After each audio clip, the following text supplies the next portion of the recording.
All right, everyone. Thank you for tuning in to another episode of Find the Alternative. As always, I'm your host, Adam, former 10-year member of the WMSCOG, and I'm really excited to have Julio and Gina on here. They are also ex-members of the WMSCOG, and I'll have them introduce themselves and kind of explain a little bit about their background and their relationship with the church. So I'll turn the time over to them for a minute. Hi, so my name is Gina, and me and my husband were at the Zion Church for 3 months. So we got baptized and then we ran away. So the location. So we're in Chicago, but the location was in Niles. Niles. Right. So it's It's really Okay. close to it's a Chicago, right suburb here. in Chicago. Very very close to Chicago. But that's the location we were at. It's a small. It's a small. You want to start? House church? This is small. Um, No, it's not a house. No, it's a church. So it was actually a previous. I think it was probably. It looked like just a regular evangelical church, but they took Tiny. it over. Oh. They bought it and they just remodeled it a little bit. Gotcha. Yeah, you want to start how? Yeah. The approach. So I guess I could just ask, how is it you guys got introduced to the church? Yes. Yeah, let's start there. That's always a Yeah. perfect place. Yeah, so I was actually shopping at my local Target on a Saturday. Ah, the Two- Target. Okay. Yeah, and two young girls approached me and they tapped me and they were like, "Hey, would you like to do like a study?" At first they said a study. I'm like, "Study? Maybe they're college girls." And no, they clarified, no, a Bible study. And I was like, okay. I was like, oh well, I've never really like I don't know much about the Bible. I wasn't raised religious or anything like that. But they Right. were so friendly. And then they were like, oh well, like the time is near. And then I was asking them questions. I'm like, does the Bible talk about the Holocaust, like about the Jews being in the Holocaust? And they were like, yes, it does. Like, if you come, we will explain it to you. And so I was like, okay, fine. And they insisted, can we have your phone number? And so I gave them my phone number, and they texted me right away. Right. They were like, let's meet up for a Bible study. And I said, okay. And so I went, I believe, like a few days after that. And then it went well. Like, hence, I do not know anything about the Bible at this point. I've never opened it. I know nothing about like Jesus and what he did on the cross. So this is me being like a brand new believer. And so we went to the little church. It was a young girl, and another older girl. And we went in a room and there was a whiteboard, which I was like, okay, they're very like organized. Like, and so I bought my own Bible, like a cheap $5 Bible from Amazon. And so I was so fascinated that we actually read from like the Bible. Like, this is my first time reading from the Bible. So I was just like, wow, they're connecting things. I think they mentioned like Alexander the Great and like history, how it's relevant to like scripture, and that's how they won me over. I was just like, wow, this is amazing. I didn't know like the Bible was this true. And then this was when we were dating. Uh-huh. He was my boyfriend at the time, and I'm like, oh, this church is awesome. Like, they actually read from the Bible, and they do like they connect it to history. And then So we were already talking about coming to Christianity before that, actually.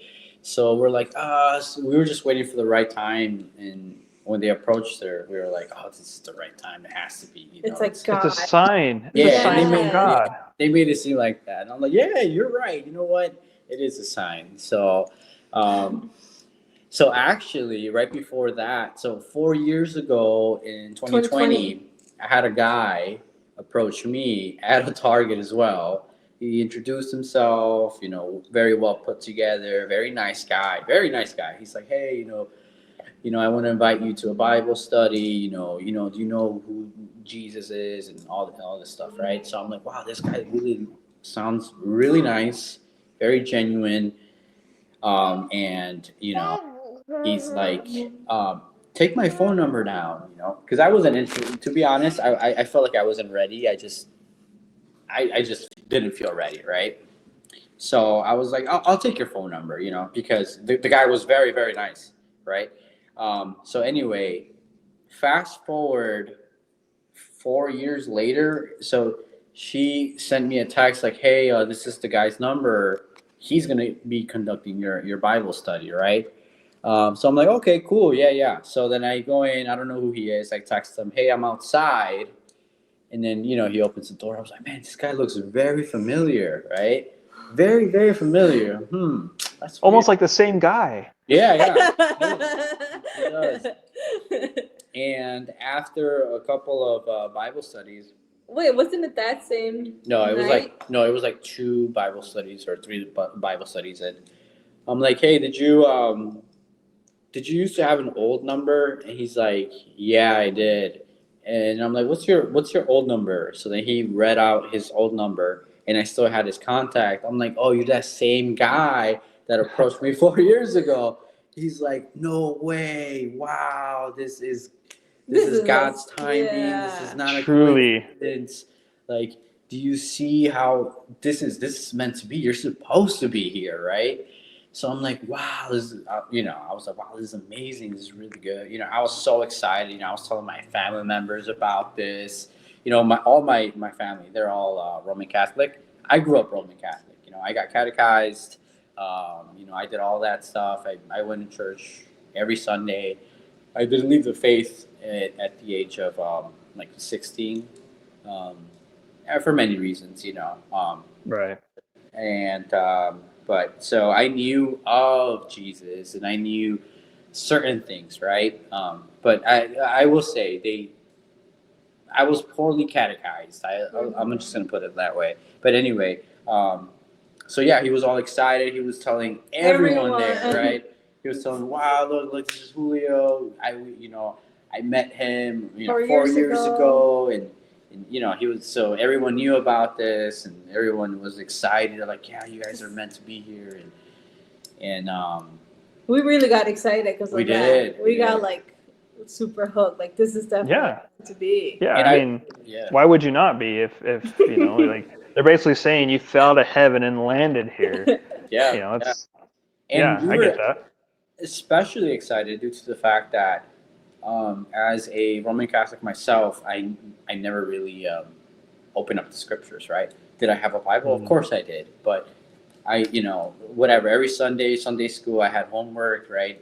All this stuff, Right. and just did it. And, all right, cool. Let's close this Bible. Let's put it away. So I didn't really know. So when I the good thing about it though is that we were actually reading it and listening to it on our own. Aside from that, so we weren't just going there to learn scriptures. We were taking the scriptures in ourselves, right? Okay. So we started with Genesis. And so we were getting through the scriptures at the same time as Going to Zion. going. So the Okay. good thing is that whenever we would go, we already had understanding. We had because we were reading everything with context, right? Um, so I that definitely helped us a lot because we were seeing some inconsistencies there and and all that. But, Yeah, and the red flag started hitting because I would text the girl like, "Oh, I'm so happy I'm reading the Bible," and she wouldn't say anything encouraging, like, "Good job," No. like that's good. she was like, okay, She was like, "Oh, okay." yeah, I'm just like, shouldn't Huh. you be really happy that I'm taking the time to read the Bible from beginning yes. to end? Same with my guy. Yeah. I would tell him. He's like, oh, okay, yeah, that's fine.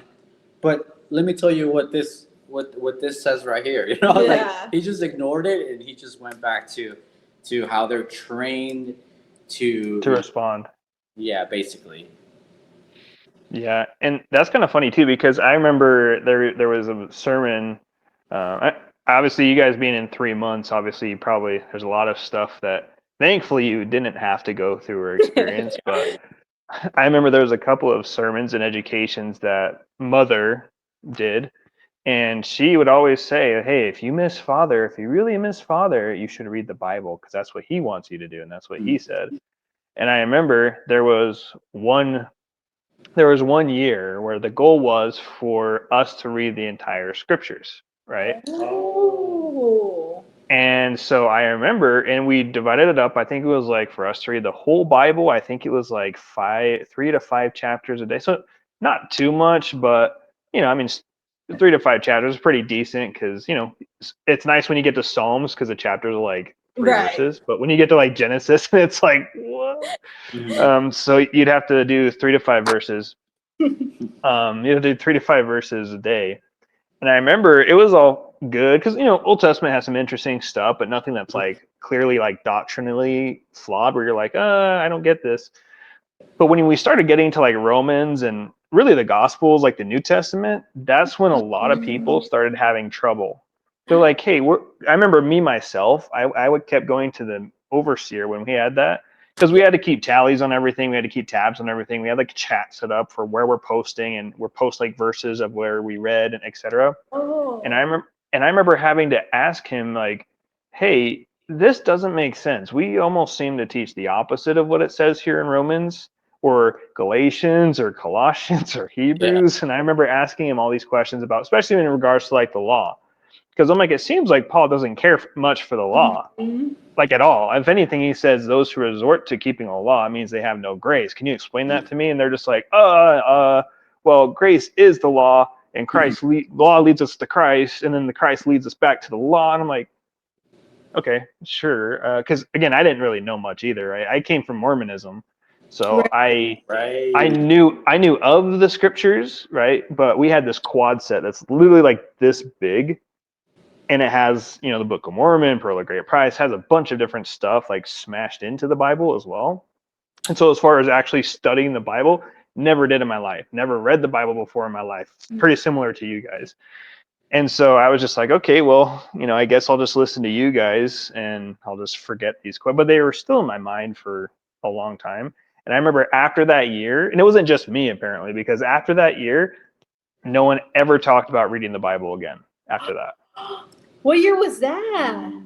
I think it was before my kid was born. So it was probably like 2016, maybe 2017 is when we did it. And I just remember it caused a lot of problems reading the scriptures, and it caused way too many questions. And so after that, they're just like, actually, if you want to remember Father, actually read the Green Book. If you really want to Oh, remember Father and Mother and remember God's Word, read the Brown Book, read General Pastor's book, right? So it kind of shifted from the Bible to the indoctrination because those are safe. yeah. Yeah. We obviously weren't there yet, but they were basically saying, "Oh, you'll get there," and then they'll show it. Like, eventually, you'll get to the point where you guys can read this. It's like you gotta earn your way to read the Green Book. Like, okay. Right? God's Word's not free to everybody. What are you talking about? Right. That's crazy. So you guys are in there, you're in the honeymoon phase, right? You're treated Yes. like rock stars. You guys feel Oh, like, man, God just basically opened the floodgates of heaven and now we're in the truth, right? So then walk me through, obviously you're here now, right? So something must have happened. Walk me through like maybe some of the red flags or where was it really that you're like, yeah, maybe this isn't right for us. Do you want to share a red flag that you felt right away? right away. Uh-huh.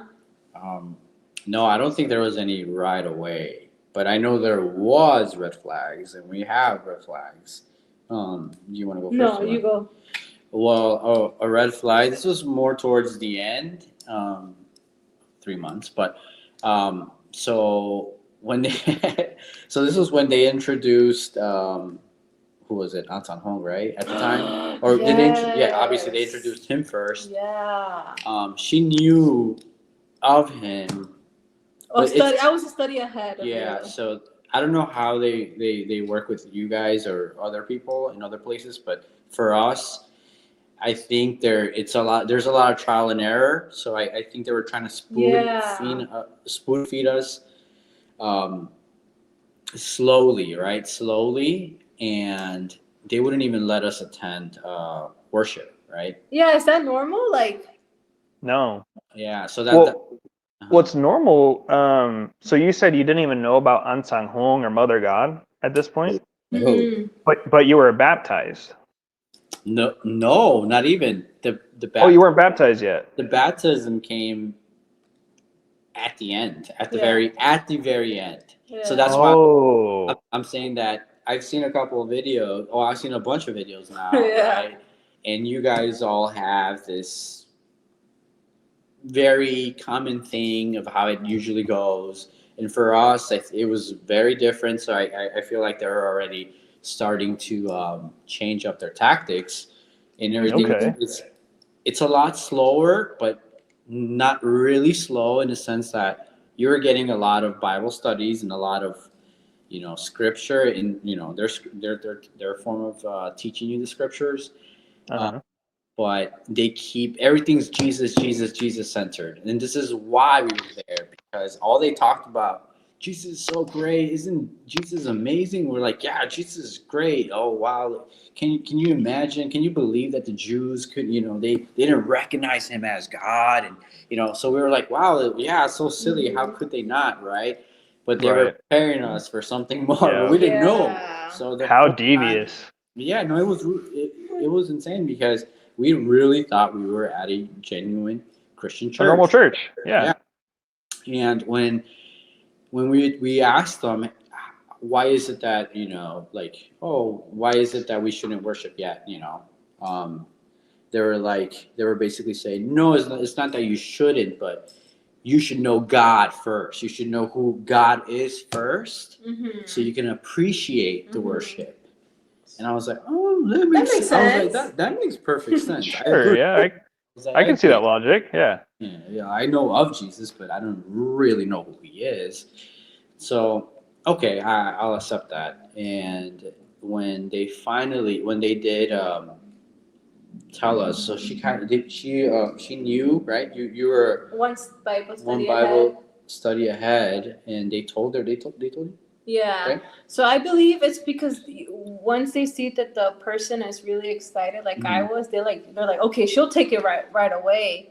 But because Julio Yeah. was a little bit more hesitant, the guy who was doing his Yeah. took it a little bit more I was slower. doubting a lot more because He was asking again, more questions. I come from the Roman Catholic background. So, what I do like about about that is that I did learn some stuff, and I was put through catechism, so I knew of a couple of things, right? Yeah. So I would ask them a lot of questions, and they liked it, but at the same time they were like, okay, cool, like he's really asking questions, so let's take it easier on him.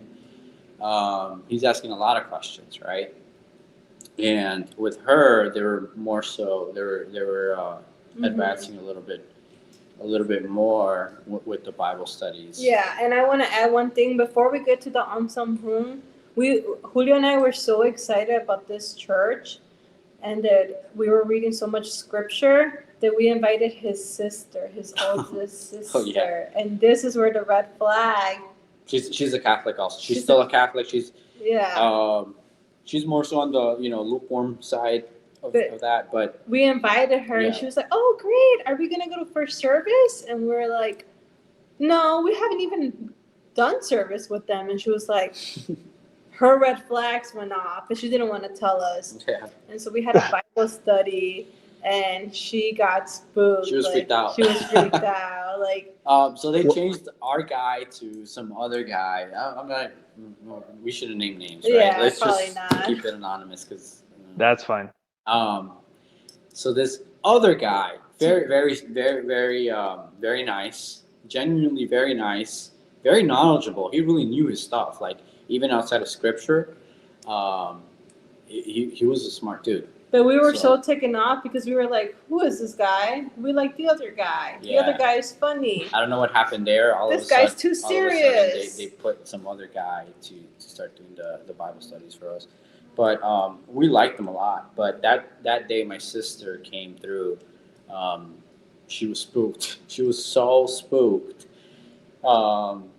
She was just like, "Whoa, this place is weird." She was just like red flags all over the place. But she didn't want to tell us. No, she didn't want to tell us. And we found out later on that, she went home that same day.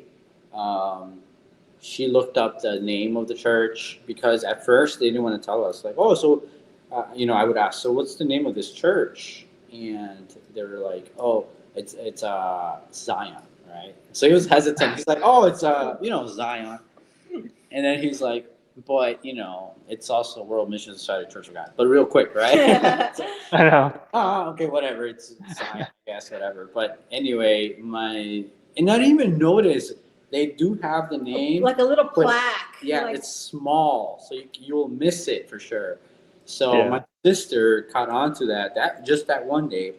She went home. She researched. She actually came across Great Light Great Light Studios. and all you guys before us. And you know, she just went through this rabbit hole, but she never told us a thing. Because she saw how happy we were. Yeah, they're like, oh wow, they're so happy. This is good, but she was worried, and you know, she told my mom about that, and you know, they prayed for us. They prayed, and they were silent about it. They were very silent. They didn't mention anything at all to me. And it's funny because I would go to their house all the time. I would go to their house all the time, and you know, you got to do this, you got to do that. You're gonna go to hell if you don't this and that. Mhm. You know, but they still didn't let me know that hey, you're in the wrong place. You know, but Yeah, because at that point, you know, you've made a good video about them, like criticizing the Catholics when they do similar things, and so we Yeah. were kind of like telling them, like, yeah, you're doing it wrong, and yeah, I was at that point that where I was going to them and saying the Catholics do this, the Catholics do that, the Catholics, you know, just attacking them, you know. But because they put that in you, you know, they tell you, they show you all these videos. By the way, these videos yeah, were those videos were old. the production was poor. It was just so bad. It was really weird. But anyway, they would show us the videos like the Catholics did this, the Catholics The did that. Crusades, yeah. The popes, and all these things, right? So I was going back and I was visiting my parents, and I'm like, the Catholics this, the Catholics that, and this is why you guys. Now I understand why you guys never changed. You guys been Catholics for this long, and nothing has changed in your life, you know, in your life, right? But so that really kind of like rubbed off my parents the wrong way, obviously, because at that point I'm not even there to show love. I'm there to show them love, right? But I'm not. I'm just Yep. there to attack them because that's you know, I'm being indoctrinated to think this way. That's their meaning of love. Mhm. Is attack and belittle and Yeah. crush, like crush you. Oh, Yeah. it's my love for you. That's why I'm dropping this massive boulder on your head. Yeah, no, exactly. Oh, so and then so I was off that day, and then so I went to a Bible study with her Mhm. that day. She already knew, so I was like, man, I need to know what's going on. Like, I'm behind. So they're like, okay, so um, the guy is like, so you know, what do you say? How Jesus comes Oh, from yeah. the east. Yeah. So how Oh, yep. Jesus is supposed to come from the east. Well, he already came. And if you connect like where Jerusalem is, and then you go like a whole like 360, it lands to like they pull up the map. They yeah, show the you in the map. globe. See, we're not lying. See, it's right here, the east. You know.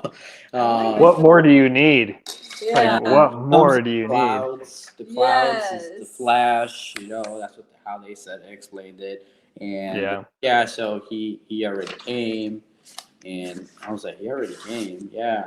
So I was like, what? Wait, I didn't even see this coming. I was like, when they said that, I really felt like, whoa, what am I doing here? You guys lied to me because I wasn't here to learn about some other entity. You know, Yep. I'm here to learn about Jesus, not anything else. So that right there, I was just like, I was so extremely disappointed. I was like, yeah, I don't want to be here anymore. Like in my head, I was just like, ah. So I wasted all this time just for you to guys to lie to me, right? Well, Got meanwhile, duped. my wife was still excited. She's like, no, this is like, this is true, this is real. So Because this is the where connections, I was just like, it Yeah. must be it. so this is So where at this time, you knew, Gina, that Ansang Hong was the second coming Christ. Yeah, I was But convinced. okay, and then but when Julio found out, he was more just like, wait, what? That's a bait and Right. switch. Okay, so this is the dynamic here. Okay. Mhm. Yeah, and then they scare you. They're like, Well, if you don't get baptized, and you die, you're gonna go to hell. Yeah. So they're like, yeah. So his name is Christ Ansan Hong, right? Uh-huh. This Korean man, and I was like, so they showed me a picture. They had like a newspaper or no, like a printed Yeah, I took a picture of picture, it. and I was like, Yeah. yeah, look, take a look, and I was like, oh no, I was like, what? I was just so like, what's going on? I was like, I couldn't believe this, and then like I just felt lied. Like I was like lied to. I was just like, what am I doing here? Like this is I don't believe this at all, right? But But you then didn't want to tell me that. You were right, thinking that. so then there was this other girl in the room, and immediately after they told me, like, she went like this. She started picking her head to see how I would react, and I was just like, "Why are you looking at me? Like, why is this so like?" You're accepting it, right? Yeah, You're behind this? yeah, I was like, "What's going on right now?" And so then he's like, "Oh, So I was having doubts, like, right, and it was so obvious to him. So then he's like. So then he put my wife, well, my girlfriend at the time, against me. And then he said, you see, like, I'm not, this is no offense to you, Julio, but you see how you're having doubts right now? This Satan is using you to put these doubts in you, to not believe. Right. And I was just like, so I was really offended when he said that. I was like, whoa, whoa. I literally said, whoa, what's going, like, what? I was so shocked. I was like, so now all of a sudden I can't have doubts and ask questions. But in the beginning it was okay throughout this whole time. But now that you introduce your God to me, and I'm like, I'm just like, nah, I can't accept this. Now Satan is using me. Oh, I see how that works. Okay, well, yeah, I was a Right. little upset there. And was it that same day that they told us about the other lady? No, it was the following day. So then I'm That like, was crazy. okay. All these people are here. They must be doing something right. And the thing is, in that place, in that church, um, all the members were actually they're very, very nice, genuinely Oh, kind for sure. people, and very smart. So you had ex Yeah. teachers, you had nurses, you had. So I'm like, you know what? Let me pay attention now, because now, so right after the Bible study, they're waiting for me. Like they're all they're waiting out there. Like, how was it? Like, isn't it good? Like, this is amazing, right? So I was like, and they're telling me about. They keep. So I already know about them. Like, oh yeah, I was a teacher. They're using their credentials, and I'm this, I was that. Whatever. So I'm like, oh wow, you guys. I don't know why you guys are here, but I'm gonna pay attention. I'm like, you guys have Yeah. some solid points here and there. And they kept telling us, you guys haven't gotten to the best part. Yeah, I was like, The best part. Like, there's We the just best heard about part. Anson Home. Like, But I How didn't much know. better can it be? I mean, let's be real. Yeah, I was like, I felt betrayed, but at the same time, they're still trying to pull me Yeah. in, like, really hard. Like, they're using Yeah. all their members. We're casually just here, on a Wednesday, right? We're all just here, like, but Yeah. they know that they have new members. They haven't gotten new members in a while, and now that there's new members, like, hey, all you guys come. We need to help them, right? Help them. Um, so then I was like, man, okay, well, so with the thing with me is that I didn't want to listen to secular music just by choice at that time, and I'm like, okay, well, but I can't even listen. Oh no, no, I wasn't even listening to secular music anymore. Sorry, I was listening to a lot of Christian music, right, worship music, but I'm like, Right. wow, now I can't listen to that because they're using the wrong name, right? So now I go home and I Google and YouTube. Actually, I put on YouTube. I'm like, songs that mention Ansan Hong, right, to see what pops up. Because I need it every time I work out, every time I go around. I need it. I need music to get me through Yeah. it. So I'm like, okay, Yeah. songs that mention Ansan Hong. Obviously, there's none. And then I see some Korean lady. I was like, whoa, what's going on? Who is this person? And I was like, wait, is this? There's more to this. Now I'm even more upset. I was like, oh no, there's more to this. Like, and so she let them know, right, what'd you tell them? You were having doubts, but Yeah. at this point, I think we wanted to get baptized already. Probably, but she told them that I was having doubts, and they're like, "Oh no, no, that's not good." So then the next day they invited us again. Oh, it was actually a Friday right before Sabbath, the Sabbath Sabbath day. day. So it was on a Friday, and they're like, "Okay, yeah, you know what? There's more. We really want you guys to have an open mind." I was like, "Open mind? Oh no, I don't like this type of language." I was like, "What? Nothing good Comes come out out of of open this. Like, mind. there's no way." I was like, "Oh no." So then they told us about what's her name, Sangil Jha, or I forgot. I don't This remember was a Yeah. the year ago, study. but um, Yeah. Yeah. so they introduced her, and I didn't know how to feel. I was like, man, there's so many surprises here that you guys, not even once did they mention these people throughout our Bible studies. Like, And I want to say I bought it. Like I bought into it. It was She so did. good how they. she did. Look, she took all these notes.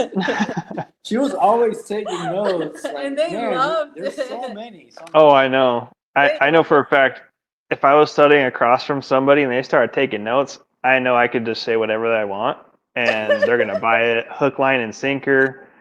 Yeah, as soon as they bust open the notebook and they start taking notes, that's when they know we Yeah, got you. We have exactly. you.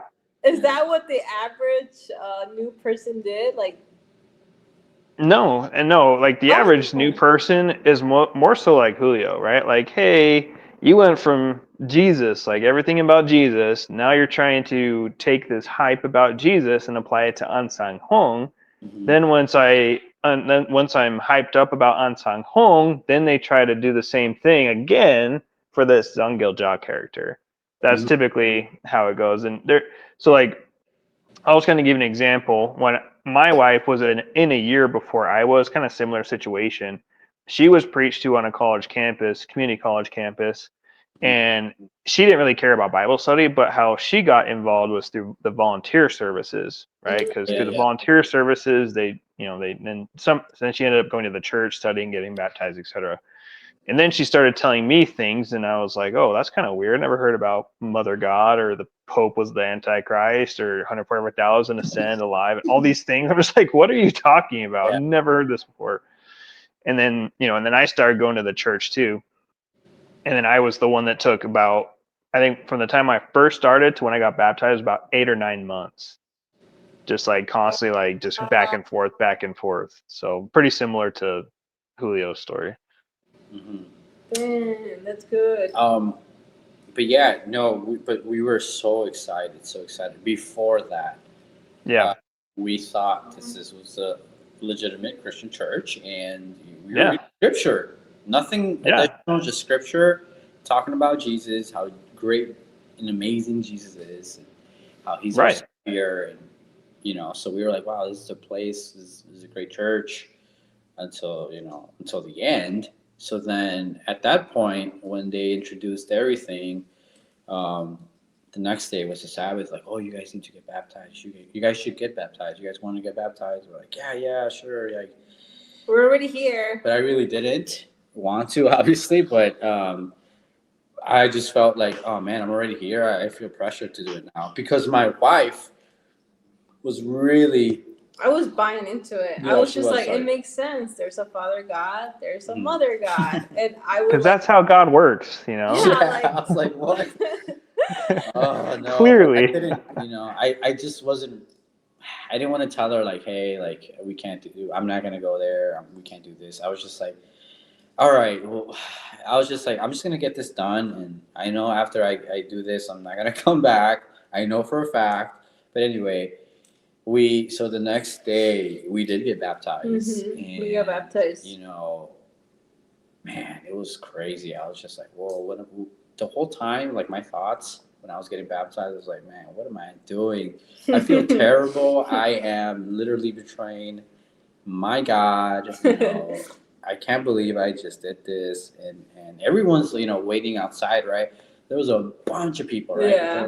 They're like, oh wow, how do you feel? Do you feel like a new person? Do you feel great? And, I had to lie. Obviously, I lied, and then I was like, great, like here I am, like doing all these things, and I'm over here lying, like because I was like, yeah, I feel great. I feel like I feel new. I After you feel just like got baptized. I'm a new creation. I feel different. I was like, I literally felt nothing at all, but nothing but disgust. That's all I felt, just pure disgust.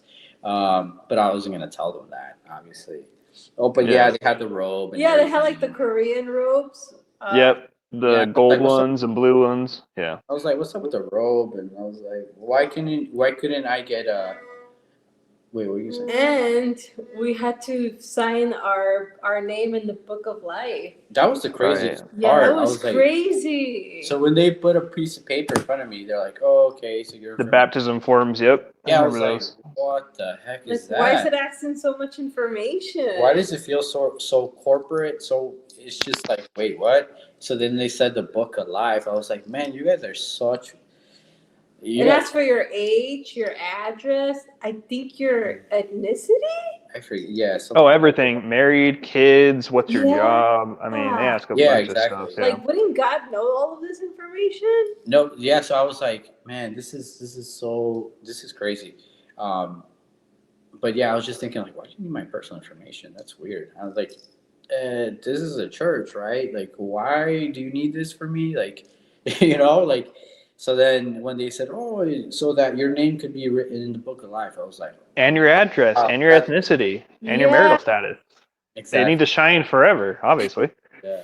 We need to know what you do. We need to know how much you make, basically. Um, but yeah, no, we were just like, okay, cool. Like I was so ready. I was like, yeah, I'm not coming back here. The red flags are all over this place, but they only really came after they started revealing who they really were, right? Yeah. Because like we were not like you guys that you guys got to the green book and all this additional stuff that you guys used. I mean, that would have been the biggest red flag.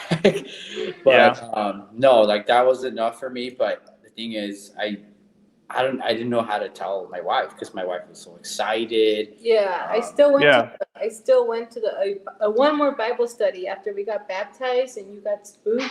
I'm like, let me Yeah. talk to them one more time. Mm-hmm. At this point, Julio had already told me some things about them, like Aunt Hung had children. Yeah, well, hold on. Yeah, so during that time, I was working the DNC over here. Okay. And they had us on standby, right? So I was in a van with my coworkers, and I was just scrolling through Articles? diffusing the diffusing blog. I forgot the Oh, diffusing was the it World the Mission Society Church of God. I think it's oh called. the examining site, examining the Examining. There you WMSCOG? go. Yeah. Yeah. So I was going through all of that. Man, they did a great job with that. It was phenomenal. And They got some good stuff on there. yeah, it was amazing. So that's how I found out about it. I didn't really even click on the Great Light Studios or any of these videos yet. It was all through that, and it was like, wow, this is amazing. That's all I need. Um, Later on, then I clicked. I finally clicked on one of these videos because they did put it in my head like, oh yeah, don't YouTube, don't go on YouTube, don't be putting our name there. There's a lot of slander in the internet. I was like, oh okay, yeah, sure, I believe that. The thing is, they want to live in their sin. They love their sin, and I understood that. I was like, no, I agree. People cannot come to Christianity due to the fact that they love sin. I understand that. And I agree with you guys. I agree. So I was like, man, this is so they use really, really good talking points. Very, very, very good points. So anyway, I was there. I had all this spare time, and I was so shocked. I was just like, man, this is insane. I cannot believe that they leave all this out and they hide these things from you. Um, you know that they lied. They used to lie on many different things, right? So anyway, that night I came home and I told my wife like, hey, look, I'm never coming back, 100%. But so now I had the courage to tell her, like, hey, okay, look, I'm gonna tell you straight up, like, I'm not gonna return to this place. This place is insane. It's a complete insanity. I don't, you know. Well, you didn't say that. You were just like, I don't feel comfortable going back. But Well, if it's okay if you want to go back. Well, yeah, I wanted to put But it. these are things that I Yeah, found out. I put it in a about nice way so that Yeah. she doesn't think that I'm attacking this place. Yeah. Because if I do that, it's not gonna work out, right? It'll So backfire. Most yeah, of the time it does. Mhm. yeah, exactly. So I said it in the nicest way possible, and I'm like, I'm still gonna support you if you want to still keep going. That's up to you, and I'll support you on that. Yeah, and now, so right now at this point, you had just told me a brief details. I don't think you had finished doing all your research. You had just told me No. that An Sung Hoon had children, which I didn't know, and that they forced single people to like be roommates. And that the original church had split. Yeah, stuff like that. And so So much stuff. Yeah, So it's much just like, stuff. So the whoa. next day, I had a Bible study with the girls, and I told them, and it's like they already knew that people leave the faith after they get baptized, because they already had like a video ready for me to watch, and it's basically like a cartoon video that a member made of someone like criticizing the faith and Was it the cult expert one? I don't Was it remember. like? Yeah, I think it probably is that one. I'm not too sure. It's like they're all kind of not like stick figures, but it's like an animation. Yeah. And Yeah, they're like, "Hey, I had a great time today. Da da da da da. We studied this and that." And then they go Yeah, home, and their parents are just like, "Oh, where were you today, son?" And it's like, "Oh, I went to this church." And then just kind of like that, like the whole. Yeah, it was Yeah. because they knew. That's an old one. That was from like my time, like 2015.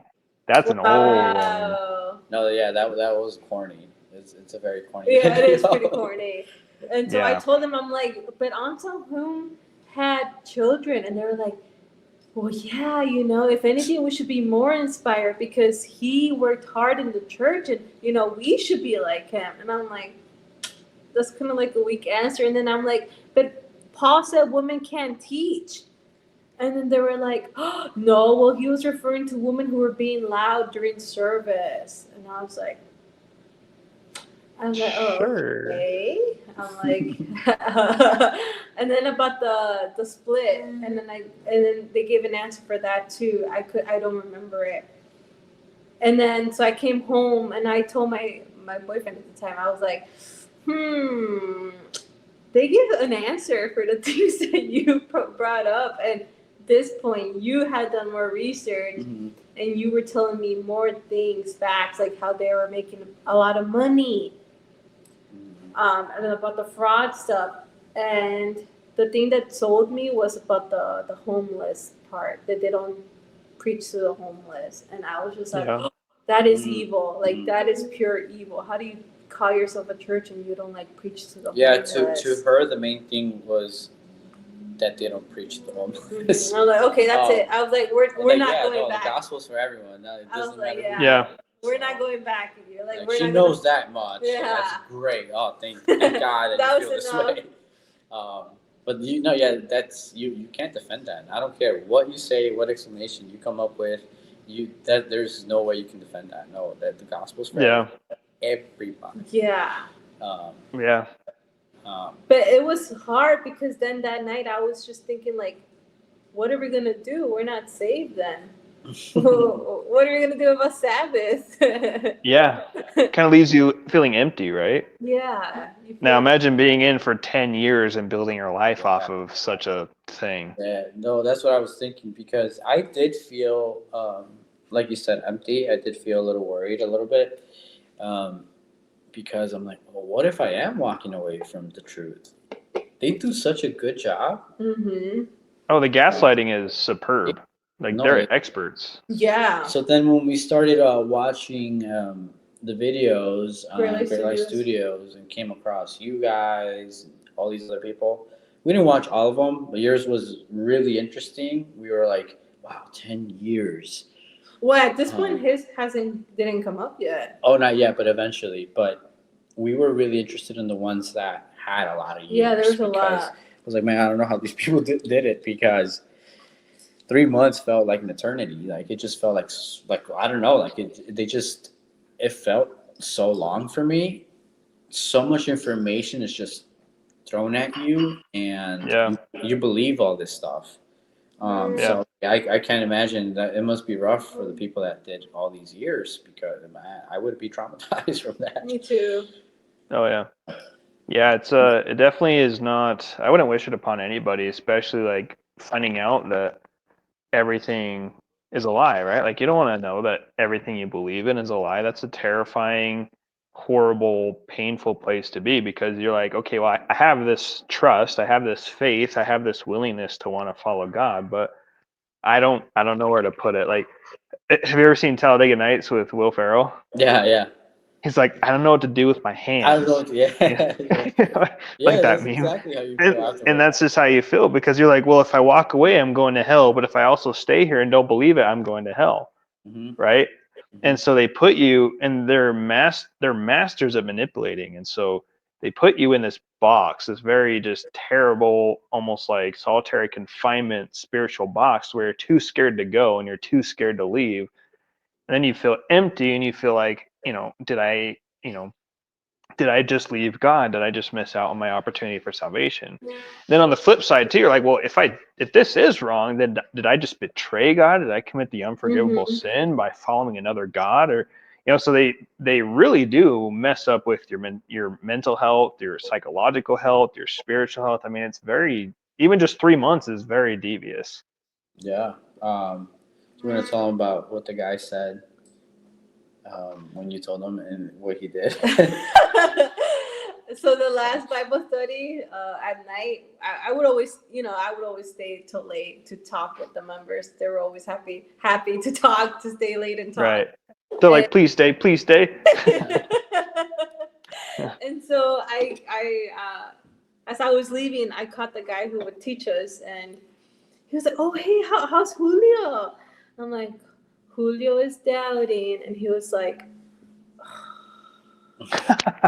Face bombs. and I've never seen him do No, that. Like, Never. that was so out of character. He was a very serious, but very nice, but very serious. And for Very him to go nice. like, Yeah. he was like, he said, he's been looking online, right? I'm like, yeah, he found like an article online, and he's really diving into it. And he was like, he kept shaking his head. He was like, no, He was frustrated. He was so frustrated, and now I understand why. He just spent so much time with us. Spent so much time with us. So much. So then he started calling my phone. He called my phone. That same night, right? Yeah, and I was barely coming out of work. And I was like, oh, hey, how are you? And then he's like, oh, yeah, so Gina's telling me that you're having doubts. And I told him, I was like, man, I don't appreciate what you guys did. Like, you guys lied to me. You guys have been lying to me this whole time. I don't appreciate that. And I started telling him about all these things from that blog, and the fact that the thing is also he had told me because I asked him, so what happened to this Anson Home guy, and he stumbled at that question, which was very weird. He never stumbled with anything. Mm-hmm. Super, super sharp guy, super sharp. But when I asked him that simple question, he was, oh, well, so he was thinking of something to say. And he's like, well, his disciples, they said that he went into a train and he never came back. And I was like, oh, I could. So now, and then later on, I was like, oh, now I can see why he said that, because He died. Yeah. And he's not, and he's not supposed to die again, right? So he's trying to tell me, yeah, no, he can't die. Like he's probably trying to tell me, hey, he ascended back into heaven, right? But he didn't, without saying it. But he didn't want to tell me that he died. So then I found out that he died, and I was like, hey, man, I didn't appreciate that you told me that happened, right? And I forgot his response. He didn't know what to say there. And he kept telling you, like, let's just do a Bible study. Oh, he said, you know what? He apologized. He's like, you know what? I'm sorry. I didn't mean to say that. It's like, come on, no, like He's gaslighting himself now. Yeah, no, I Got was it. frustrated because he never had a problem with any questions. Like he was ready for the questions, and that's not a mistake that he would make. Well, how do you make that mistake? I make that you're talking about God, your God, right? How do you make that mistake? You don't. So it's just like, yeah, I'm sorry, I'm not gonna go back. You know, I can't. And so then whatever, we hung up, and then later on that same day, like probably like half an hour later, the other guy, the initial guy, the one from Target, and the one that started with the Bible studies, Mm-hmm. he reached out to me. He's like, "Oh man, you were so close. But Remember, huh? you jumped into it too much. Oh, why? Because that same night that I told you we were not gonna come back ever, I sent the girl who reached out to me, who was always in my Bible studies, I sent her a long text saying, I really appreciate our friendship. You don't have to stay friends with me, but I will never go back to this church. And she said, "Oh, silly girl, of course we're still gonna be friends.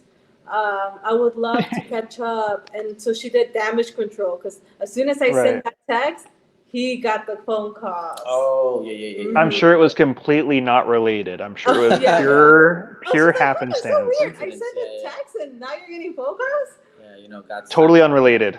Yeah. Mhm. So yeah, he's like, man, this wasn't a coincidence. Remember. Remember what happened? Like, no, like you were so close, brother. Come on, like. And then he's like, you know, we were thinking of going to your job, but we decided not to. Obviously, it's not beneficial for him to go to my workstation. Right, because you're a I police do. officer, right? Yeah, Like, like, hey, these guys are harassing. Like, let's lock them up. you're like, I'll arrest you. But he was honest about it. He's like, man, we really wanted it. We were gonna show up, but you know, I decided I'd rather just call you and you know. So I told him the same thing. I was like, man, this other guy lied to me. I'm not gonna name any names. He's like, no, tell me who. Tell me who. And I'm like, no, I don't want to throw them under the bus. So he wants me to know. So then they're probably gonna use that against him. You know, I felt bad because I was like, all right, you know what? I'm not gonna name any names, but this is what they told me. He's like, no, he's dead. You know, he died. And I was like, okay, so why are they telling me? That he went on He went on a train. Yeah. And this guy, So, you know, he has time. He had 6 years with the church already. The one that was teaching. So, yeah. you know, he knows what he's talking about. I was like, it makes no sense. Yeah. Sorry, what were you gonna say? Did they actually show you the video of that? Of him getting on a train? Yeah. Did they? So typically this was the first video I ever watched in that church, and it shows like, it has like sad music, and you see Unsung Hong like climbing up mountains in a suit, and he gets rejected by somebody and walks back down the mountain, and they're walking with mother and general pastor through a field, and this guy's like, hey, can you buy me a cow, and all this kind of stuff. And then towards the end of the video, there's like this video it's all reenactment, right? It's all just hearsay reenactment. And then they're sitting around this table, and they have like his Bibles, and they have like these photos and these books and stuff, and he's handing them over to general pastor and mother, obviously reenactment. And then they show him off to the train station, and he's like, I'm going to preach in China, right? And then he gets on the train, and then they're all like this, and then you hear like this really dramatic goodbye, and it's like really sad music, and it's like raining. Oh no! It's like this whole reenactment video. No, we didn't see that one. We seen the one where he's like walking up some mountains, and what is he like, carrying bricks or he's rocks? doing some sort of labor. Apparently. Yeah, because he's saving up for this church, and right. His disciples they were interviewed, and oh yeah, they were talking in about the Korean language. I don't even know what they were saying, but I think they had subtitles. And we were like, yeah. Like, yeah, these are his disciples. I was like, oh no, what's going on? So, no, it was bad. It was bad. And the reason I asked, I'm like, why did he come again? They were like, you know, because the Passover, people don't celebrate the Passover, so he had to come again to remind us. I'm like, so this man came back just to remind us of the Passover? What's so special? Oh, it's just bread and wine. Oh, yeah. Right. Okay. Which is funny because it's like they're like, well, the law points us to Christ, and they'll show you like Galatians, but then they'll be like, but then Christ comes. But kind of like what Edgar said in the last video, he's like, so the law points us to Christ. Christ comes, but then Christ is like, actually, guys, we need to point you back to the law. It's like Mhm. that completely defeats everything he just did. Right. What? Yeah. Sorry, what were you saying? What was I gonna say? Oh yeah. So I think the scariest part was probably the worship. The worship was the scariest part for me. I was like, whoa. So you went to one. You went to a worship then. Yeah, After we we did. got baptized on Okay. Sabbath, they allowed us to go to worship. Man, and I was like, man, I need to run away from this place. Like The so, song. so yeah, we were there the whole Sabbath and all that, and the music, you know how they're singing and they're like Christ once more, and I was just Yep. like, whoa, what's going on? And mother and how the name of Jesus can't save you anymore, and I was like, Oh what yeah. in the world? Yeah. What Not is Jehovah, not Jesus, not even that? Unsung Hong. It's actually Mother. Right. Mother is the one that saves. So it's like, I was terrified. I yeah. was like, yeah, I cannot be here anymore. No, it's scary. It really is. Like, Did, um, what about the veil, Gina? Did you have any trouble with the veil teaching? Yeah. No, so as soon as I got baptized, I got rewarded a cute little gift bag, and it had my book of songs. I forgot what they're called. It's called their song book. The new song book? Yeah. And then I got gifted a veil, a white veil. Ah. I had no issues putting it on because it is in scripture. Yeah, I mean, personally, I don't have any issues with, even today, like I have no issues with people that want to wear it. Do I Yeah. think you're going to go to hell for it? No, I think that's pretty obvious too. That's not in scripture, but yeah, we thought it was a nice thing. Yeah. Just because it's like, why not? it's a There's nothing wrong traditional with it. thing, and Yeah. the It's older like Christians Passover. used to do There's it. nothing wrong with it. Right. Yeah. And at the Catholic Church, I would see that too. It's Yeah. usually the older ladies that have it on, right? So it's an older tradition, which is nice. I think it's nice, but yeah, the fact that did they tell you? Well, they told you if you don't wear it, No, they didn't tell me anything. Oh, I like didn't get to that point. Oh, okay. No. Whoa, wait, you're saying the Roman Catholic Church did that? No, the WMSCOG is the only church in the world that wears veils, that the women wear veils, guys. Come on. I know, right? Yeah, I'm gonna have to edit. I'm gonna have to edit this video now. Thank you. Right. Yeah, I'm not just the kidding. Catholics, not the Orthodox. No. Yeah, nobody. They're the WMSCOG is the only one. Just forget you heard that, members. But they are the only ones where you tie like 3 times a service. Oh, yeah.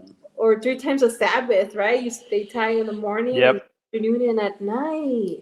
So technically, the tithe is every 2 weeks or when you get paid, but the blue offering, that is every. So in the blue offering, you have like, that's just what they call offering, like free will offering, which is the blue envelope, and then you have the green envelope, and that's tithe, and usually that's twice a week.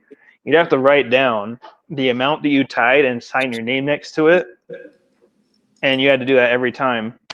And then they had the brown envelope. So there's another envelope where it's like you're supposed to give like a certain amount every single week.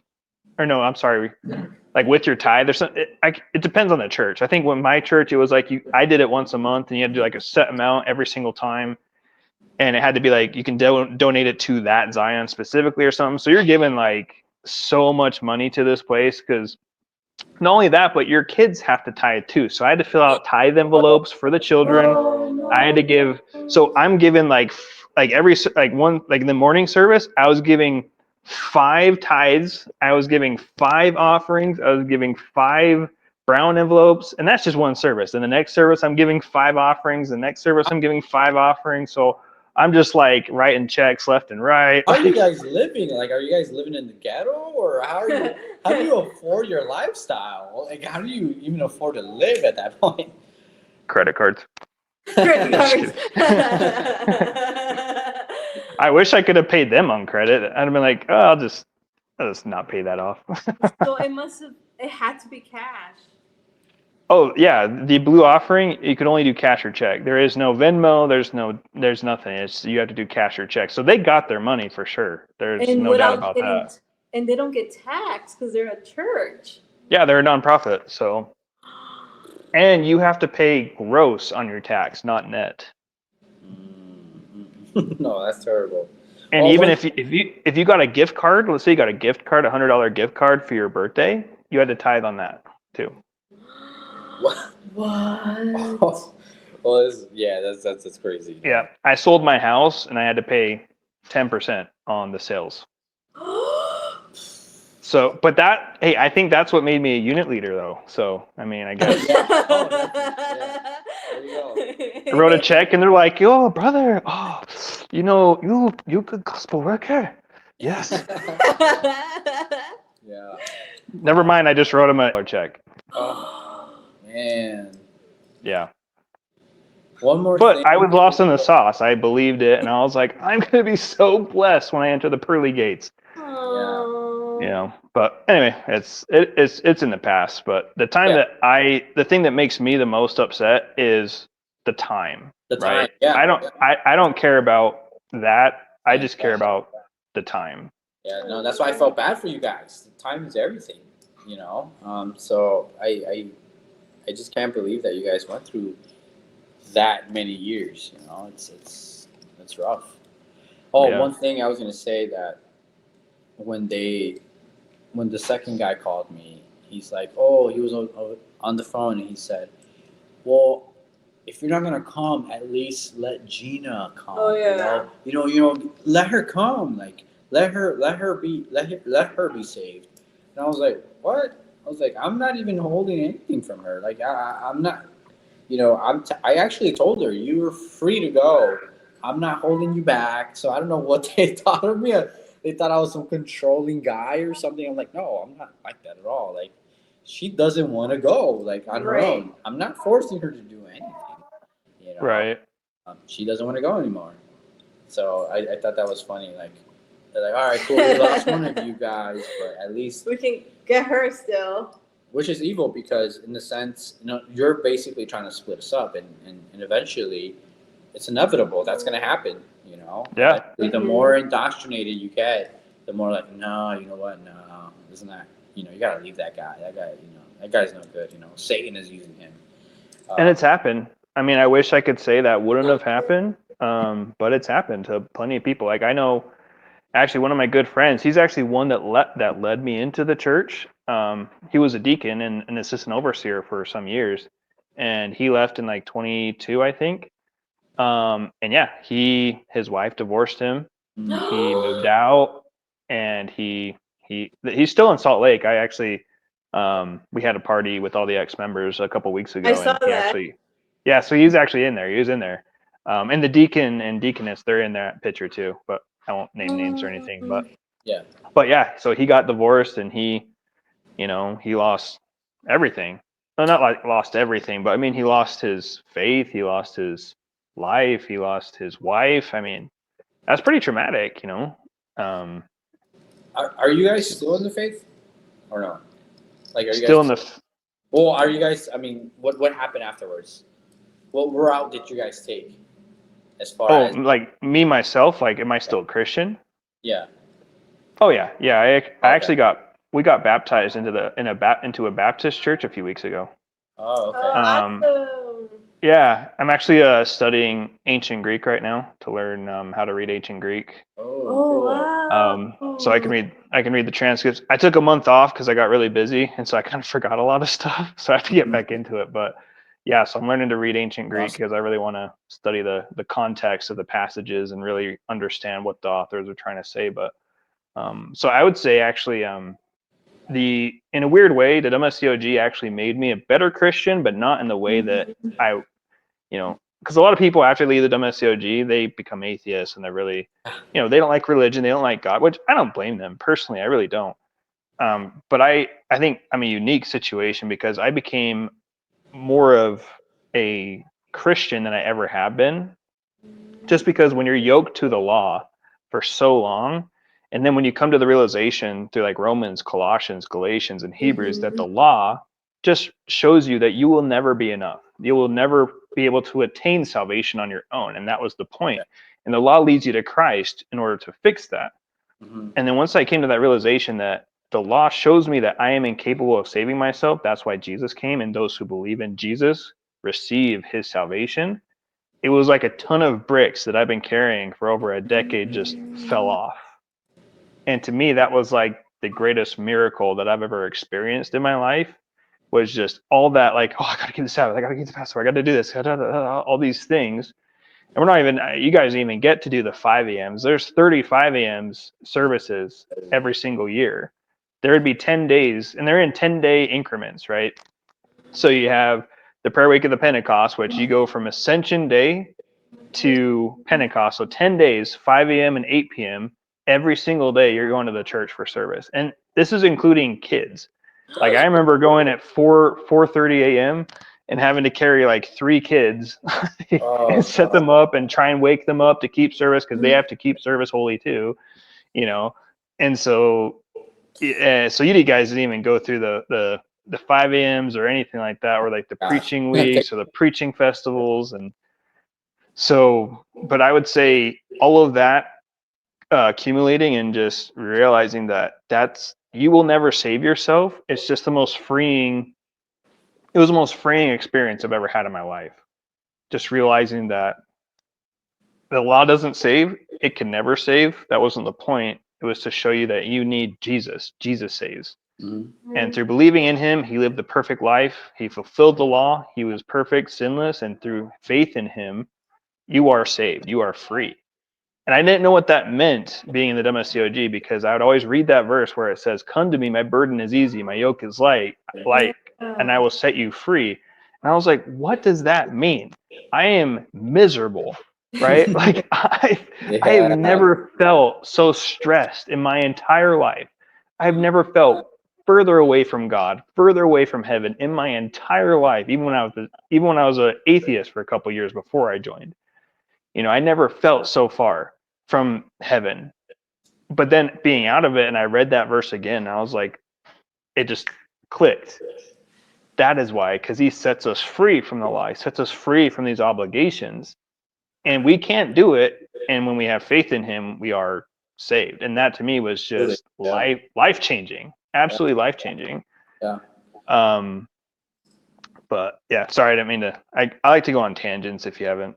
No, that's we really were good. curious because I can see a lot of people losing faith in God, right? Yeah, a lot After that, I can see that. We did it. Obviously, we're like, no, like we need to stay on track. We were reading the scriptures, and the scriptures alone were. What's that? We took a week off, like after like a week we off. left, and we sent that last text. We took a week off, like we didn't read the Bible. We just went back to the secular days, and we were miserable. Like that doesn't. Yeah, we're like, we don't want to do this. Like this is lame. So we started to take it serious again. We continued with the scriptures, and like so going through the scriptures and really praying about everything and really getting to know God that way, that was already changing our lives. Like, God was definitely changing our lives. He took away all these desires that, it's not because I want to, but because he's taking them away from us, And, our life made a complete 180, and eventually. That's awesome to hear. Yeah. And then we got married. Congratulations. Yeah, thank you. And then, so then we're okay. We need to find a church. So we were looking. We got invited to a church. One of my buddies, and it was a terrible church too. It was just very all about feelings, and it's more of just an inspirational talk. And I was like, oh, what's going on? Like, where's the scripture here? What's going? There's nothing. I'm starving over here. Yeah. So yeah, we started to really look into it, and then we found a really, really, really great church, and it's really close to us. Yeah. Perfect. And yeah, it's amazing, But thanks to that, I will say, thanks to that, what we experienced, it made us appreciate God. Become way better Christians. I would say. Same here. If it wasn't for that, I would probably. I don't think I would have been a Christian if that didn't happen. No, we probably would have been. I think so, but um, Later lukewarm on? Christians for Oh. sure. Lukewarm for sure. Like, oh, I'm a Christian, but I'm still living The life. one way, right? I'm not Yeah. denying myself, not picking up my cross. I'm not doing none of that. It's too hard, but I'm still a Christian. I'm just lukewarm.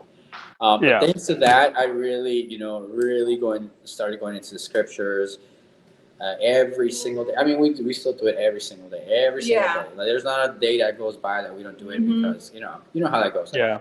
For Of course. every time every single day or every 2 days that pass by, whatever it is, that you don't meditate on the scriptures, the world starts pulling you back in. You start to Yeah. stumble. So it's good. So now, yeah, it's just I do appreciate what happened. I really do, because if it wasn't for that, we wouldn't um, be so devoted to God. Mhm. Yeah. Mhm. And I think it's okay to say that, right? I think God puts things in our life in order Oh yeah. to, you know, Yeah. help us rely on him and help him and help us rather seek him and really want to find him. Yeah. Um, especially like, I mean, of course, I recommend, hey, if you want to be a good Christian, go get indoctrinated for 10 years and then try and break out of it and then go to, no, I wouldn't recommend it. I would never tell somebody to do that. But in the same way, like, with the WMSCOG, they say, we are your relationship with God.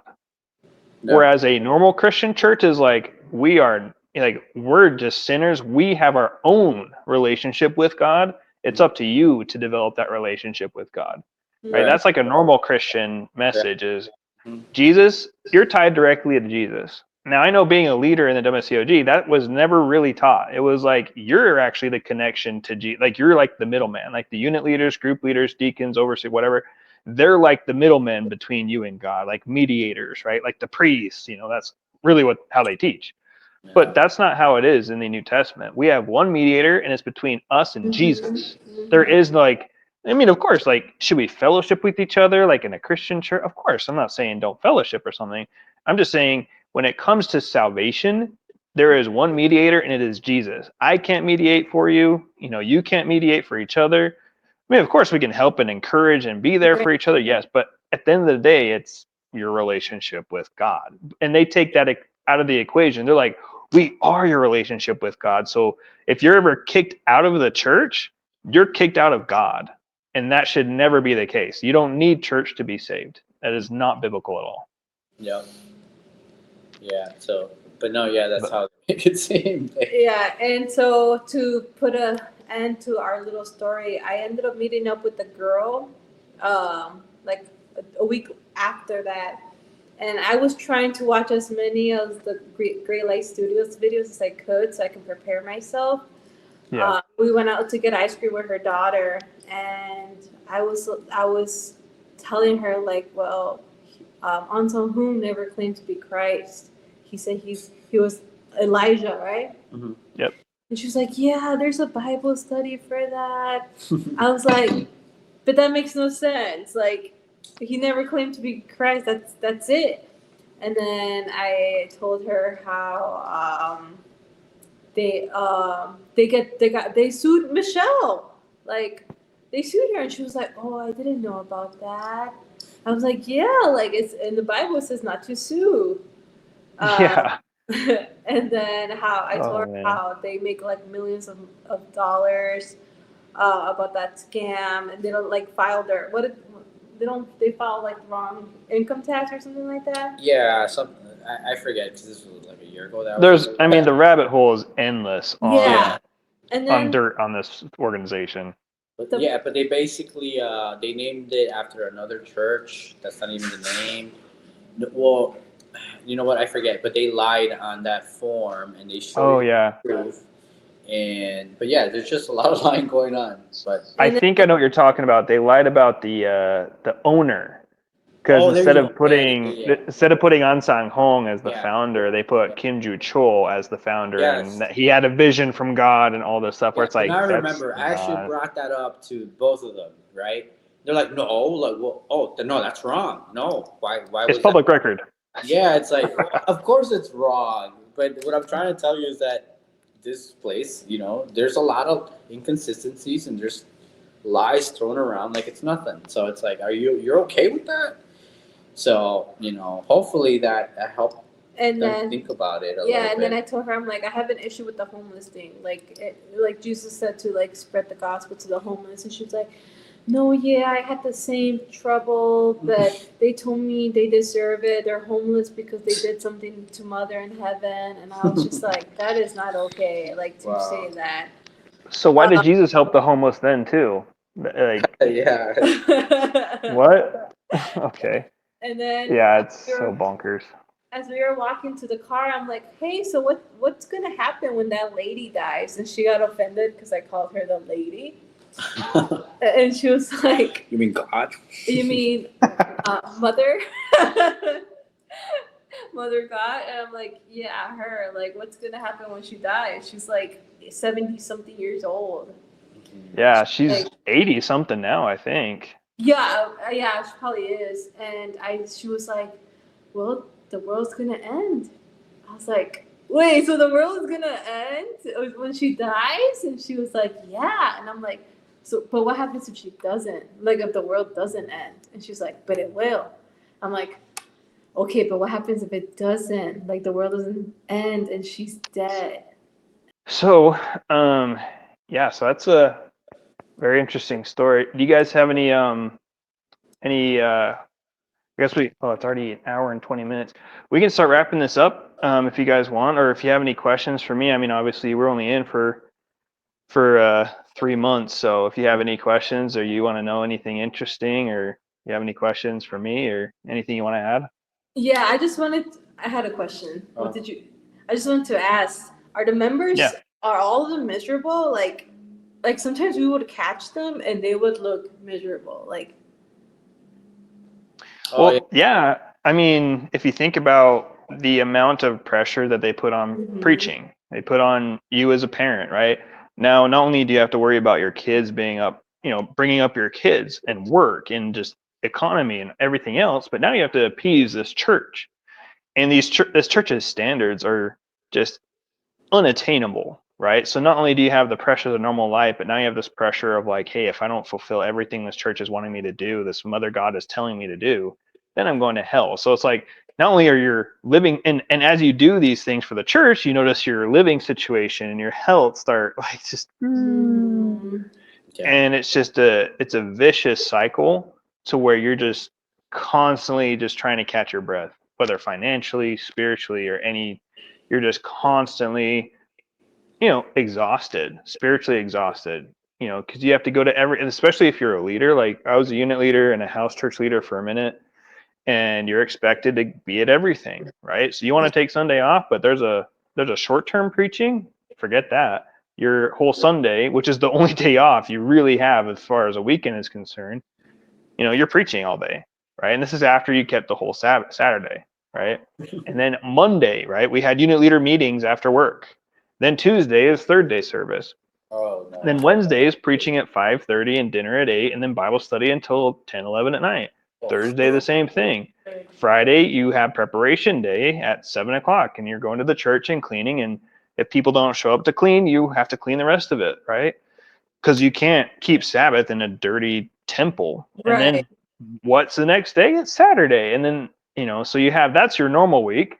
And then you have the what they call the preaching week of whatever festival they're doing, and it's usually during like the 10 days of Pentecost, where not only do you have that schedule that I just said, but now you have 5 a.m. worship and 8 p.m. worship on top of that. And after 8 p.m., you're preaching until midnight, and then you have to wake up at 3:30, 4 o'clock to get ready for service, and you do that for 10 days. So on Sabbath, not only do you have 9, 3, and 8, you have 5 a.m. service. So you don't have time to sleep between 5 and 9. So that's brutal. Mm. and not only that, but you have to work, right? You can't just take Right. 50 days off a year for all these feasts. You have to work during these times. They don't care, right? All they care about is, hey, you're not bearing fruit, you're not sacrificing enough. What are you doing? Why are you going home to sleep? They don't care. Mhm. And so, and not only that, but now you have to make sure your kids are going to school, food on the table. You have to work still, and so it's just you have all this going on all the time. So yeah, everyone is absolutely miserable, but at the same time, this church doesn't let you tell what's really happening, right? I can't tell somebody like, hey, this sucks. Like, what are we doing here? You can't, because you're afraid that, oh, I'm going to disown God, or I'm dishonoring God. I'm covering God's glory by doing that. I just need to suck it up because I'm a sinner and God hates me, and they just want to like destroy me, but I need to prove my worth, all these things. So it's just an astronomical burden. If that makes sense. Yeah. And why do they set up, they're like, they steal from like the Muslims where they have to pray, like, I think she said they pray like at 5, what was it, 9 a.m.? Like they have like also like a schedule praying. Yeah. Yeah, so they call it prayer times. They have this whole study about it, and it's like you have to pray at 9 a.m. and 3 p.m. And then for some reason, once Feast of Trumpets hits, and that's like in the fall, it changes to 10:30 and 2:30. The reason for that is just because they said so. I never actually got a good reason, even when I was in why it was. It was just like, hey, it's just because we just follow Mother. It's like, you say that about everything, even when it's completely contradicting the Bible, which that's on purpose. But because how can you argue that, right? Well, the Bible says this. Well, do you believe in Mother? Do you believe in God? It's like, yeah, let me just forget everything I was going Right. to ask you, because clearly I don't want to challenge God, Yeah. you know. But yeah, so they would do that whole 9 and 3 p.m. and so yeah, like so and that too, right? So like we would go and do service like cleanups and stuff, and of course sometimes Gentiles, like non-believers in of the cult, would come too, and they would do it, and it would be so funny because if we would be back in the day, we would start earlier, and so you'd have like usually the morning prayer times at 9 or 10, and it'd be funny because we'll be like working, and then all of a sudden like everyone's alarm is like everyone's alarm just goes off at the same time, and then everyone just like, oh, okay. And then you have like all the Gentiles, like all the non-believers, just like What's going They're on? like, whoa. like everybody just stops and just. So then Oh, we started like doing it like after the prayer time and before the afternoon prayer time because everyone thought it was so weird. yeah, you're gonna scare But them away. yeah, they're just like, just imagine you're working with like 20, 30 people, right? And you just think they're all volunteers, right? It was like normal volunteers, and everybody but you or like a couple of people just stop at the same time and just. It's like, what happens? What is going on here? So yeah, so we had to time the service projects between the two prayer times so we didn't look like crazy people. Yeah. Um, no, yeah. Another quickly, something else I wanted to add was how they very early on they spoke about the Queen of Heaven, right? And then we Oh, read yeah. that, we went through that, and then not only that, but now they're bashing Mary, right? So they're talking about Mary and like these Right. Catholics, right? These Catholics. Can you believe that? And I was like, you know, as a Catholic, I was always, like, yeah, I don't know about this. I don't know how I feel about this, So I was kind of like, yeah, no, you're right. They're taking away from God and they're giving, split devotion. You're right. Yeah, absolutely, right. So Mm-hmm. then, so they make her the queen of heaven. She's like a queen of heaven. So then, when they finally told us about so-called mother, we're like, wait a second, you guys are doing the exact same thing, You just replaced it. That's all you yeah, did. Yeah. because the Catholics also call Mary, she's a mother to us, right? And Yeah. the mother of all the living, the new Eve, the new Ark of the Covenant, all this, Yep. New which is fine. Jerusalem, We the new should. mother. I'm Yeah, all everything. for honoring, but we exalt her to this throne that she shouldn't be there. But anyway, that's all. But anyway, well, that's beside the point. That's But yeah. this is That's exactly another what they're doing. topic.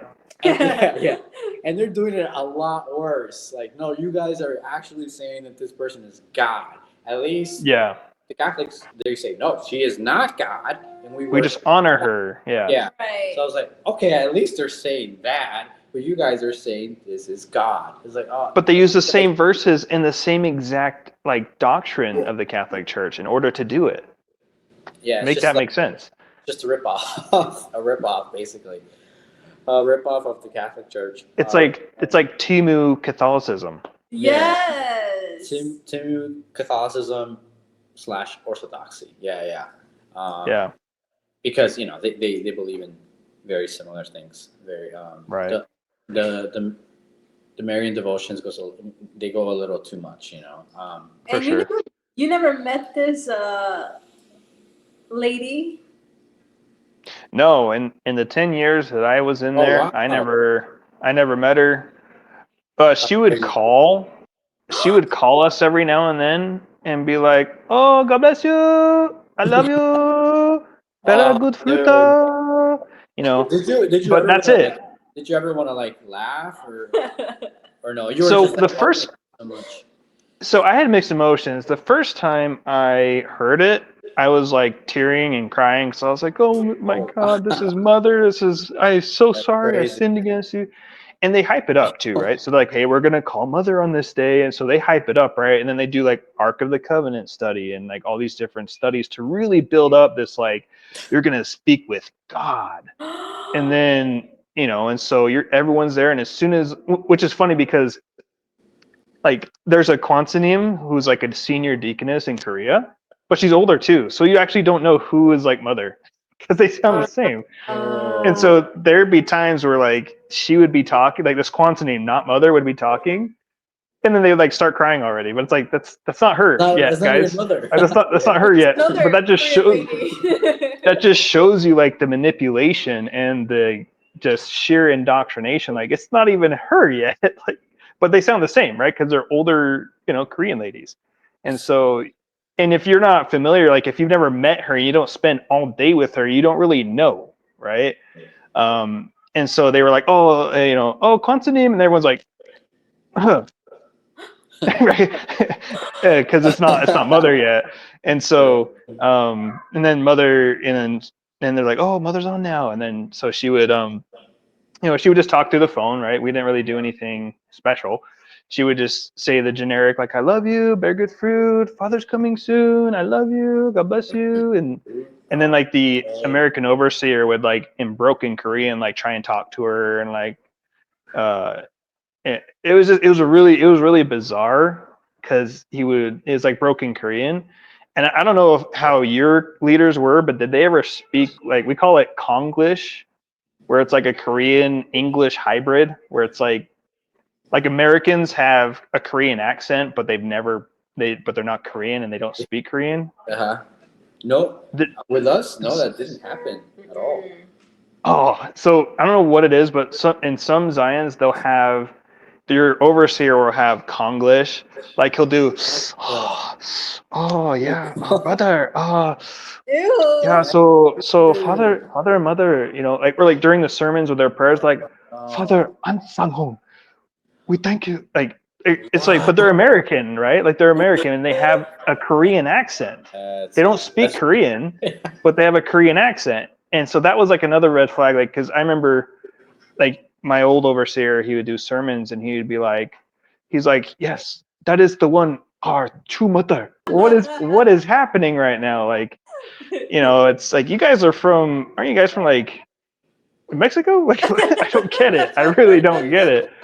But it wasn't just him. It was like a bunch of people. Like whether you had like it wasn't just him. It was just most of the overseers had Korean accents. Like I know there's this missionary in Florida when we go visit, and he would replace his D's with T's, like almost like Korean. He'd be like, yeah, so God gave us good food. I'm like, what is happening? Right. So yeah, and that's just like another red flag that you guys obviously didn't experience, but no, there's just all these, yeah. And like I said, I think they were probably well. I don't know if that's a thing that they used to do or not, but with us, they were doing things differently. They're definitely trying out different ways to To indoctrinate get people you. to stick. Yeah, different. I had asked a girl, I'm like, how many people have you baptized? Like fruit, right? Like how many fruits did you baptize? And she was, what did she say? She said 3 or something. 4? 3 or Something like 4. And then we're the only ones that are still here. Like the other ones had already gone. I'm like, in your 3 years, that's it? So yeah, Yeah. they're definitely trying different ways to Tactics. tactics to get people to stay a little bit longer because they just seem to like run away after they Yeah. get baptized. One of the most devious ways they actually keep track of members is they have this thing on the website. I don't know if you probably guys never even got to the website or the apps or anything, which that's a whole other story. Like those apps were like for you to keep service, you had to like scan a QR code and you had to put in all your information. And so you had to accept permissions on these apps, and these permissions were pretty vague. And so I'm almost kind of wondering like what permissions was I actually granting to them, But Yeah. Oh yeah, that's true. one of the ways they would keep track of like your spiritual status is they had this thing called letter to mother, which you would actually write, and you would have to put in like your life number and your name and your phone number, and you'd write like a letter like on their website to mother, and you would send it. And they wanted you as a leader to do it like at least once a month or once a week or something like that. But what it is it actually goes obviously to someone. It doesn't really go to mother. It goes to someone who actually reads them, and if they need to, they're actually going to send it to your overseer.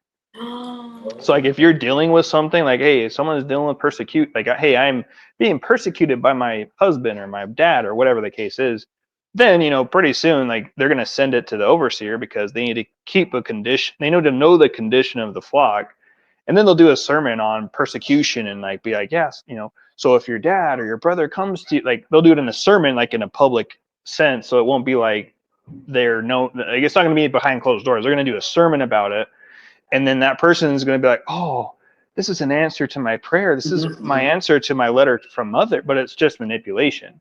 So that's another thing that they're able to do is people write down their sins and what they're dealing with and all these things, and all of a sudden 2 or 3 weeks later there's a sermon about that exact same thing.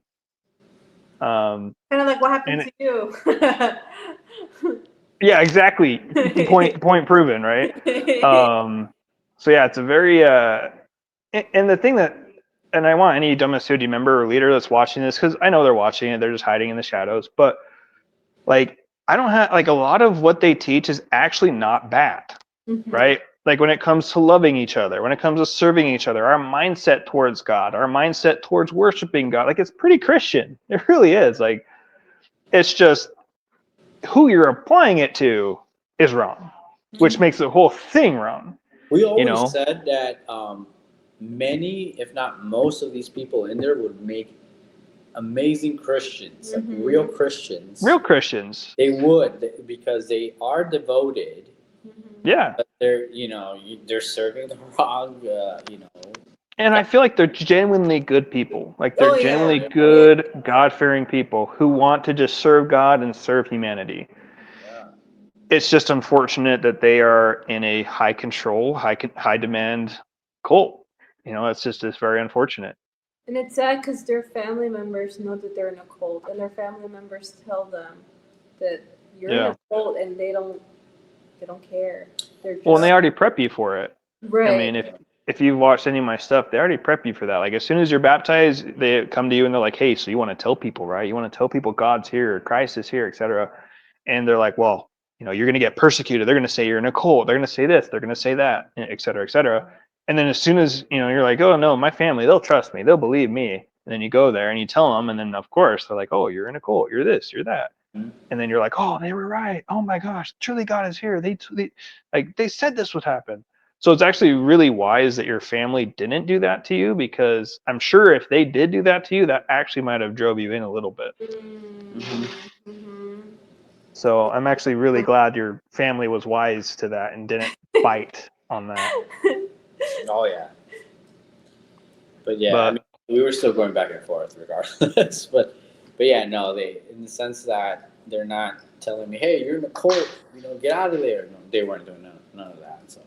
Yeah. And that's probably what saved you at the end of the day, because you would have bought into it even more, I feel like, because they're always like, if you want to test your faith, you need opposition, and I feel like if they would have came and attacked you like that, you probably would have been like, you would have told them, and they'd be like, oh, they called Jesus a cult too. They called the apostles a cult, a Right. sect, so you're actually in the truth because of that, or you're just in a cult. That's Yeah, another yeah. Or possibility, yeah. you know. But yeah, do you have any other questions or anything you want to add before we wrap this up here? What was their reasoning for that lady being divorced? The lady being divorced. Yeah, Mother God being she's divorced, right? Oh, yeah. So the Or- mother god, they actually have a whole study on this. They're like the Jerusalem is like lashed by storms, afflicted, not comforted. Basically like making a sob story about it.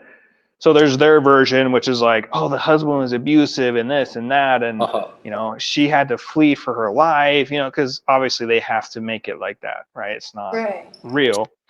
What really happened is, according to sources and in my own research, in my opinion, because we're going to get into testy waters here, she started following on very closely, and allegedly there was something other than just, teacher and student, Mm. allegedly. And basically, the consensus and from my research is she sold her house and it started neglecting the kids. So sold her house, gave the money to the church. The thing is her husband bought her that house and to raise the children. She started buying, and this is according to his testimony, his own testimony of what happened, his side of the story, where she sold the house, gave the money to the church, and she started neglecting the kids and spending more and more time at the church, right? As what everyone kind of does in this organization, right? She kind of did the same. And so she actually divorced him. Wow. So how does, because Jesus said, Jesus is very clear about divorce, but yet Right. this mother God figure actually divorced her husband, and so I mean, Hmm. cult logic, right? Makes sense. Oh wow. Yeah, I didn't know that. I So hope. I wonder if a lot of so I guess a lot of members do know about that fact, right? And it doesn't bother them. they know. So the thing is with the cult, they know, or the members know the washed down, watered down, altered version of events. They don't know the actual story because they obviously they don't like opposition. They don't like counter facts. They don't like counter, um, you know, testimonies. They want the narrative. They want to control the narrative, and so they hear these things, these washed down, watered down, manipulated versions of it. And so when somebody brings it up and they're like, "Hey, did you know about she's divorced?" They automatically they're thinking of the cult side, Mm. or like father, mother, or them having children, or the edited baptism did, like all these different counters. They already have heard them, but they've heard the other side. And at that point in their head, they're like, oh, I already know this. I don't need to listen to you. Mm. And so you can't really get that information across because they already know it, but they just know the cult's version of it. Oh, that sucks. But yeah, well, it was really awesome having you guys on. Oh yeah, thanks for having us on. Yeah. Thank you. Yeah, absolutely. Yeah, it's been a pleasure to meet you guys. Don't be strangers. I'll send you my number so you can keep in touch with us. And Really quickly, when we told friends or family members, they're like, well, "How can you fall for that? Yeah, Like, they're making. why would you like?"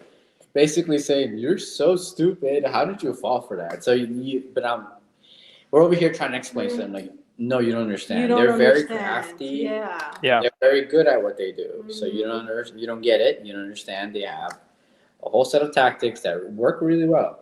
Yeah. yeah. And, So, yeah, and to your point, there's teachers in there. There's teachers. yeah. There's really smart people that are in there. So, people think that cults only get stupid people.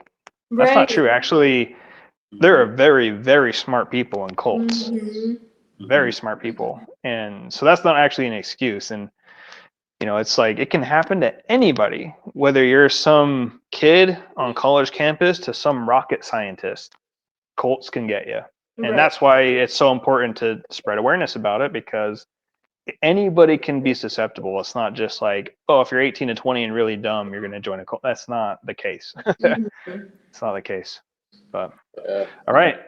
Well, Julio, Gina, thank you so much for coming on.